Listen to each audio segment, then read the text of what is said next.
Businesses strive to ensure that they have the right levels of inventory to meet customer demand, but not too much inventory that costs the business money.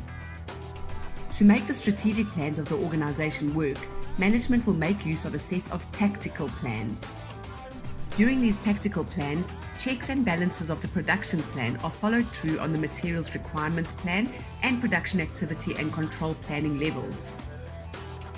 The bill of material is then used to provide an essential link and input to the next lower planning level.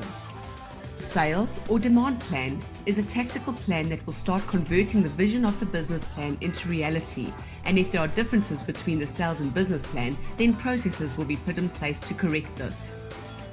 Thereafter, by combining these agreed sales forecasts, the S&OP forms the basis of all material, manpower, and machine resource decisions, the output of which is a realistic and positive production plan.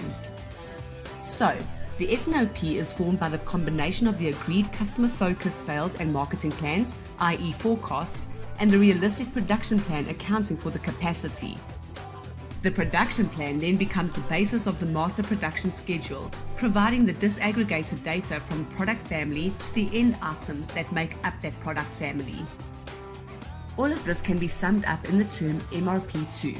This acronym is used to identify the processes involved in both material requirements planning and capacity requirements planning. In other words, the entire planning process. So let's look at the S&OP, which is an executive decision-making process that balances demand and supply over the medium to long term, 2 months to 36 months.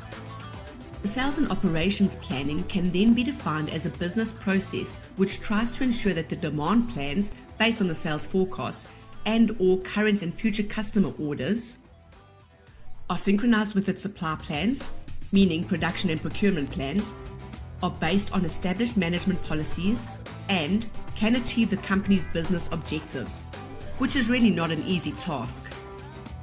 Most companies plan to grow, so let's imagine a company wants to increase their production of a product by 10% and want to also introduce 5 new products over the next 5 years. This is where the sales and operation plan comes in. S&OP is an alignment process that gets all the different functions of an organization to pull in the same direction.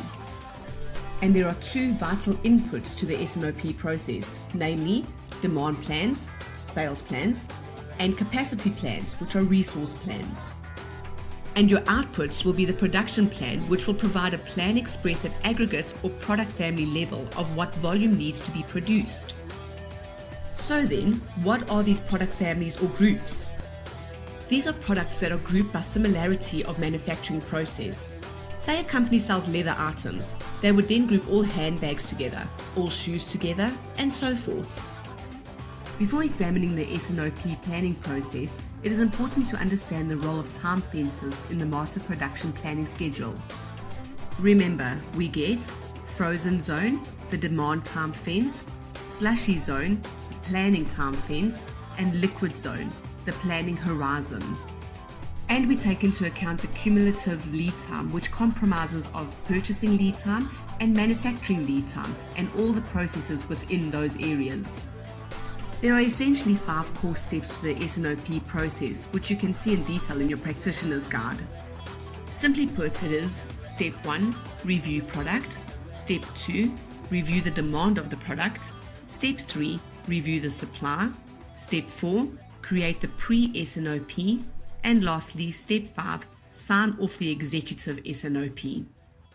And it is important to have regular S&OP meetings with specific agendas and outcomes.